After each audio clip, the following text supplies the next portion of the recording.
Hello everyone, this is Arjun and welcome to Procoder. We are going to talk about conditional statements. This topic is very important because you will find this in most of your programs.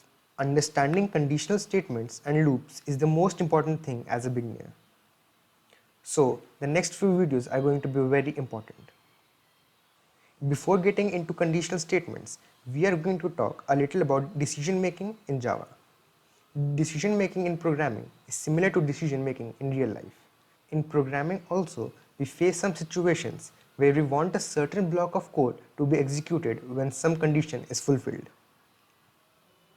A programming language uses control statements to control the flow of execution of a program based on certain conditions. These are used to cause the flow of execution to advance and branch based on changes to the state of a program. Java's selection statements allow you to control the flow of your program's execution based upon conditions known only during runtime. First, we are going to take a look at the simple if statement. If statement is the most simple decision-making statement. It is used to decide whether a certain statement or a block of statements will be executed or not. That is, if a certain condition is true, then a block of statement is executed, otherwise it's not. Here is the syntax for the if statement. We write if, then inside these brackets, we are going to give any particular conditions. The condition has to be a Boolean value, which if true, the statement will be executed, otherwise not. So first, let's say we write int a equals to 5 and int b equals to 5 as well. So a Boolean statement in this case could be Boolean c equal to a equals b. Here double equal to means we are checking if a is equal to 5 or not, which is true. So if we put if c inside this, means c is a statement, c is a condition. Instead we could have simply done a equals 5 as well, because it does take Boolean value straight away as well. So if this condition would be true, statements to be executed would be put inside these brackets or curly braces. So we can write b equals to 2. That means the value of b will change to 2 if a is equal to 5. This is how a simple if condition works.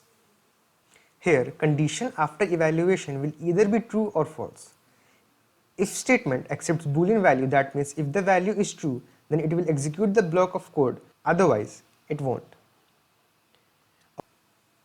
A very important point here is that if we do not provide the curly braces after the if condition, then by default if condition will consider the immediate once statement to be inside its block.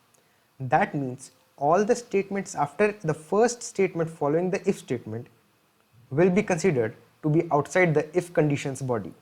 This is very important to understand because students tend to confuse here and a lot of questions are asked in the exam from this topic. For example, let's say we add over here a equals to 10. In this case, both b equals to 2 and a equals to 10 will be executed. But if we were to remove these curly braces, in that case only the b equals to 2 condition would fall inside the scope of an if statement. That means a equals to 10 would be executed even if the statement was true or false. That means if the condition is true, if block will consider only the statement 1 to be inside its block. Let's take a look at the flowchart of if statement to understand it better. Here, the test expression would be the condition that we put inside the if's body. If it is true, then the pointer will move to the body of if. After that, it is going to execute the body of if and then move over to the statement just below it. If the statement would be false, then it would straight away move to the next part. This is how if works. The if statement alone tells us that if a condition is true, it will execute a block of statements, and if the condition is false, it won't. But what if we want to do something else if the condition is false? Here comes the else statement. We can use the else statement with the if statement to execute a block of code when the condition inside the if block is false. So we can say that else b equals to 10. From this statement, we can understand that if A is equal to 5, B will become 2, else B is going to become 10. That is, if the condition is true, it will execute the if block, otherwise it is going to execute the else block. Again, we are not using the curly braces, so only the first statement is going to be executed. So if we add another statement over here saying, let's say b equals to 1, this statement will be executed regardless of the if else. That means, let's say, if a is equal to 5, that means the else is not supposed to be executed, but b equals to 1 will still be executed, because since there are no curly braces, b equals to 1 is not inside the scope of else. Let's again have a look at its flowchart. Again, the condition is going to be the test expression. If it is true, it will execute the body of if as it did before, and then it will get out of the if else block. Last time, if this statement was false, we would straight away go to the next statement after the if block. But in this case, we are going to check the body of else if the statement is false, and then we get out of the if block, the if else block, and move over to the statement just below it. The next type of decision making statements available in Java is a nested if.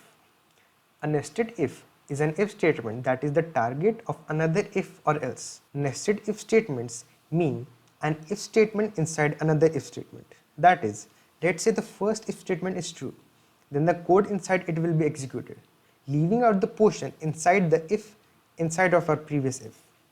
For that code to be executed as well, the second if statement should be true as well. Let's try to understand this with an example. Let's say we take an integer 5. The first if statement says, if a is less than 10, we will enter its body. Inside it, we can write if a is less than 8.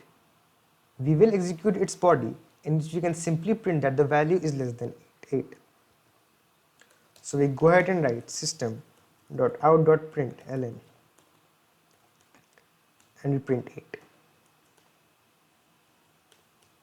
Now see carefully, we are not going to provide the braces in this case.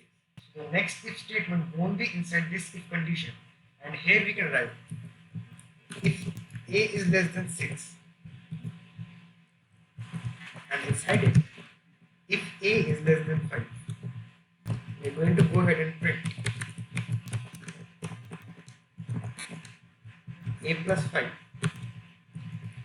as well as a plus 6.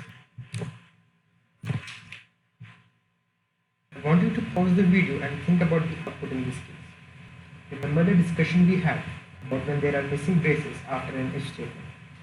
Okay, so some of you might have thought that the answer would be 5 and 10, or maybe nothing. Well, the answer won't be 5 and 10 because the statement a is less than 5 is false, because a is equal to 5 but it is not less than 5. And since there are no braces, only the first print statement falls in the scope for the innermost if condition. The second print statement will fall under the statement a is less than 6, which is true, hence we print a plus 10, that is 15. I hope this clears up the nesting as well as the situations with no braces. The next topic is the if-else if ladder. Here, users can decide from multiple options, meaning let's say that the statement under if is false. So instead of falling out of the conditional statements or straight away going to the else part, we can add multiple if-else statements in between. Each of them is checked till one of them is found to be true, and in that case, we exit the conditional statements.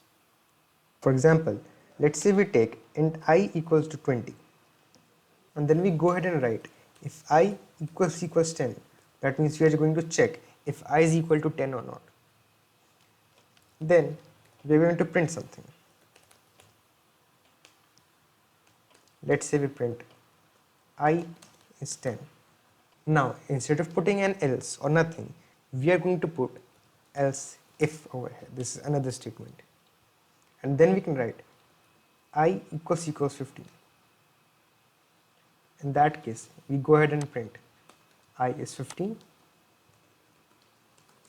and we do the same once more.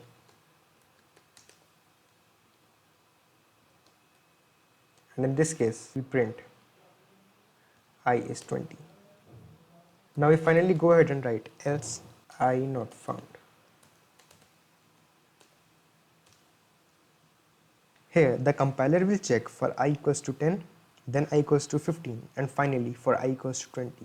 Here it is going to print and then skip the remaining conditional statements. Now to end up with the if else part, remember there cannot be an else without an if. You are not even allowed to write a statement between them except within their scopes, of course. Another conditional construct is the switch case statement. It is a good alternative for the if-else-if ladder. The switch statement is a multi-way branch statement. It provides an easy way to dispatch execution to different parts of code based on the value of the expression. Let's have a look at the switch case statement. Let's go ahead and remove this part. And now we start with another value. We can name it ch equals to 5. Or to keep it simple, let's take 3. Then we go ahead and write switch. Then inside these parentheses, we are going to put a value based on which we are going to execute the different statements inside it. So in this case, we are going to take ch, then we open its brackets, and here we write case 1, case 2, case 3, case 4, and then there is a default case as well. And remember, after each case we put break. We put break after each case because if one of the cases is executed, we don't want it to go ahead and check another case. Just like in the if-else-if ladder, if one of the if condition is executed, we don't try and check for the other values. So what break does in this case is as soon as one value is found to be true, it breaks out of the whole switch state. The default case means when all the other cases are not true, then the default case is executed. It is optional. It works exactly like the else case in the if-else-if ladder. Now you can simply write those conditions inside these cases after the colon. So basically this is how the switch case works. Now let's take a look at its flowchart. So if we see from the beginning, the switch conditional expression is executed. That is our switch value that we took ch in this case. If the case condition 1, which in our case was 1, is true, we enter the statement 1 and then we break. And after that we straight away go out of the statement just below the switch case. If it is false, it does the same for case 2 and all the cases after it. If none of the cases are true, it straight away goes to the default case. And then the default statement is executed and we move out of the switch statement. A few things to remember for switch case are: expression can be of any type like byte, short, int, char, or any data type. Duplicate cases are not allowed. That means we cannot have two cases for the same value like 1 or 2. The break statement is also optional. If omitted, execution will continue on to the next case as well. So this is going to be it for today's video. We will be starting iterative loops in the next one. Make sure you revise these videos very well and post your doubts on the forum. Thank you for watching and have a good day.